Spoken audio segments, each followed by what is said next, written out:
Bank kartasidan xavfsiz foydalanish qoidalari.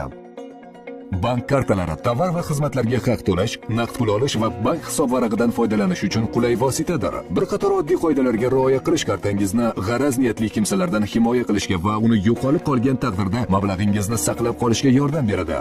Bank kartangizni boshqa shaxslarga bermang. Qarindoshlik va do'stlik munosabatlari darajasidan qat'iy nazar, bank kartasini uchinchi shaxslarga topshirish taqiqlanadi. Bu muhim qoida bank bilan tuzilgan shartnomada ko'rsatilgan. PIN kodingizni yashirin joyda saqlang va sir tuting. Hech qachon PIN kodni karta bilan birga saqlab bo'lmaydi. PIN kod qanday bo'lmasligi kerak? 4 ta bir xil raqamdan iborat bo'lishi, karta raqamlaridan tashkil topishi, tug'ilgan kun sanalariga bog'liq bo'lishi.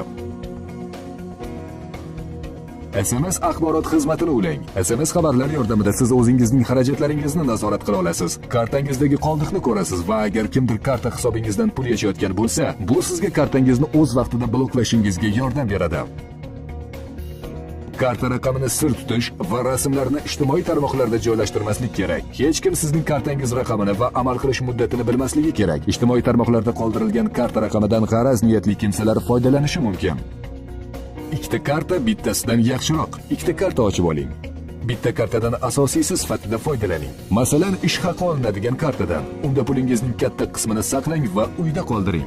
Ikkinchisi orqali internet, do'kon va hokazolarga to'lash uchun foydalaning. Ikkinchi kartangizga qisqa vaqt ichida sarflamoqchi bo'lgan miqdordagi mablag'ingizni o'tkazing. Katta miqdordagi mablag'larni bank depozitlarida saqlagan yaxshi. Buni banklarning mobil ilovalarida onlayn omonatlarga pul qo'yish orqali amalga oshirish juda oson.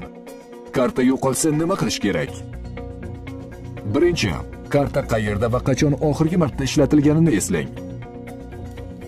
Ikkinchi, topolmadingizmi? Tezda kartani mobil ilova orqali yoki bankka qo'ng'iroq qilib bloklang. Uchinchi, yangi karta olish uchun bankka ariza bering. Unutmang, ma'lumotlarning to'g'ri himoyasi bank kartangiz xavfsizligini ta'minlaydi.